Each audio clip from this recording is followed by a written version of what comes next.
بسم اللہ الرحمن الرحیم۔ السلام علیکم دوستو، اللہ تعالیٰ کا بھی اپنے بندوں سے کیا خوب تعلق ہے کہ وہ اپنے بندوں کی دعائیں بھی قبول کرتا ہے اور انہیں آزمائش میں بھی ڈالتا ہے، ان کی قوت ایمانی کا امتحان بھی لیتا ہے اور انہیں عرفہ والا مقامات پر فائز بھی کرتا ہے۔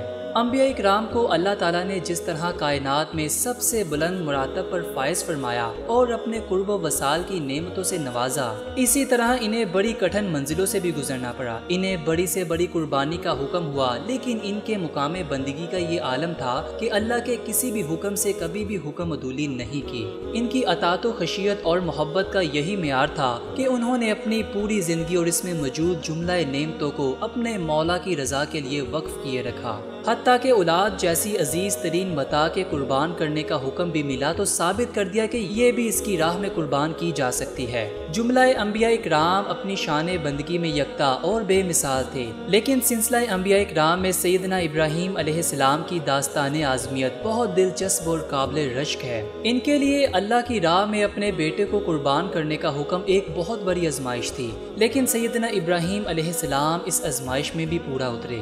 دوستو، اپنے بیٹے کو ذبح کرنے کا کیا ماجرا تھا، آئیں اس واقعے کو سنتے ہیں۔ حضرت سیدنا ابراہیم علیہ السلام اللہ رب العزت کے جلیل القدر پیغمبر تھے۔ ہمارے آقا و مولا حضرت محمد صلی اللہ علیہ وسلم کے جد امجد بتلاؤ آزمائش کی ان گنت مراحل سے گزرے، سفر ہجرت اختیار کیا، اپنی اہلیہ حضرت ہاجرہ اور ننھے فرزند ارجمند حضرت اسماعیل علیہ السلام کو بے آب و گیا صحرا میں چھوڑا۔ تبلیغ دین کا ہر راستہ دراصل انقلاب کا راستہ ہے اور شاہراہ انقلاب پھولوں کی سیج نہیں ہوتی۔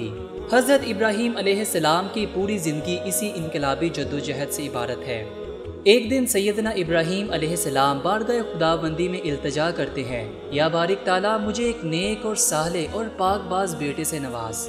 اللہ پاک دعائے ابراہیمی کو شرف قبولیت عطا فرماتے ہیں۔ بارگاہ خداوندی سے انہیں اطاعت گزار بیٹا عطا ہوتا ہے جن کا نام اسماعیل رکھا جاتا ہے۔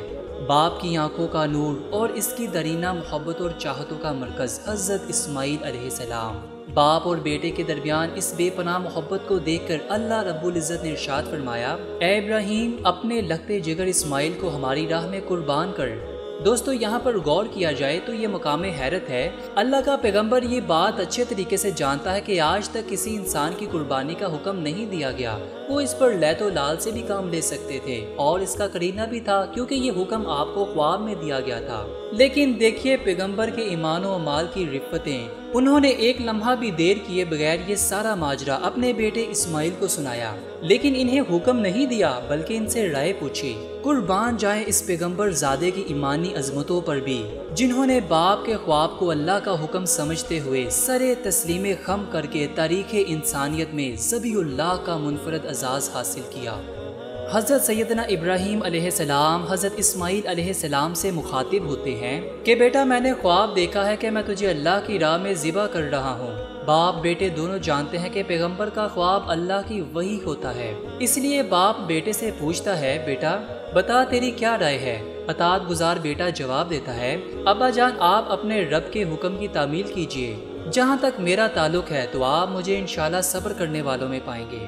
قرآن بتاتا ہے کہ سیدنا ابراہیم علیہ السلام اپنے بیٹے حضرت اسماعیل علیہ السلام کو اللہ کی راہ میں قربان کرنے کے لیے اوندے منہ لٹا دیتے ہیں اور اپنے لاڈلے بیٹے کو ذبح کرنے کے لیے چھری ہاتھ میں لیتے ہیں۔ غیب سے آواز آتی ہے، اے ابراہیم کیا خوب تم نے اپنا خواب اور اللہ کے امر کو سچ کر دکھایا، ہم اسی طرح نیکوکاروں کو جزا دیتے ہیں۔ اپنے بیٹے کو اللہ کی راہ میں قربان کرنے کا حکم اللہ کے نبی کے لیے ایک بہت بڑی آزمائش تھی اور ایک بہت بڑا امتحان تھا۔ حضرت سیدنا ابراہیم علیہ السلام اس نازک امتحان میں کامیاب و کامران رہے۔ آسمان سے ایک مینڈا آتا ہے اور حضرت ابراہیم علیہ السلام حضرت اسماعیل علیہ السلام کی جگہ اس مینڈے کو ذبح کر دیتے ہیں۔ ارشاد ہوتا ہے، اے ابراہیم تمہاری قربانی قبول ہو گئی، ہم نے اسماعیل کی ذبح کو ایک عظیم ذبح کے ساتھ فدیہ کر دیا۔ سیدنا ابراہیم علیہ السلام کی قربانی بھی بارگاہ خداوندی میں مقبول و منظور ہو گئی اور ان کے فرزند ارجمند حضرت اسماعیل علیہ السلام کی زندگی بھی بچ گئی۔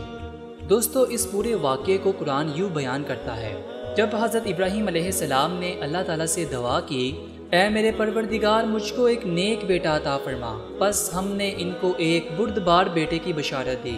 پھر جب وہ اسماعیل ان کے ساتھ دوڑنے کی عمر کو پہنچا تو فرمایا اے میرے بیٹے میں خواب میں دیکھتا ہوں کہ میں تم کو ذبح کر رہا ہوں، پس تم غور کر لو کہ تمہارا کیا خیال ہے۔ اسماعیل نے جواب دیا، عرض کیا اے ابا جان پھر دیر کیا ہے، جو کچھ آپ کو حکم ہوا کر ڈالے۔ جہاں تک میرا تعلق ہے تو آپ انشاءاللہ مجھے صبر کرنے والوں میں پائیں گے۔ پھر جب دونوں نے اللہ کا حکم مان لیا اور ابراہیم نے ان کو ماتھے کے بل لٹایا اور ہم نے ان کو ندا دی، اے ابراہیم کیا خوب تم نے اپنا خواب سچ کر دکھایا، ہم نیکوکاروں کو یوں ہی بدلہ دیتے ہیں۔ بے شک باپ کا بیٹے کے ذبح کے لیے تیار ہو جانا ایک بڑی سرح آزمائش تھی۔ حضرت ابراہیم علیہ السلام اس آزمائش میں بھی پورا اترے اور ہم نے ایک عظیم قربانی کو ان کا فدیہ بنا دیا، اور یوں حضرت اسماعیل علیہ السلام نے دنیا انسانیت میں ذبیح اللہ کا اعزاز حاصل کیا۔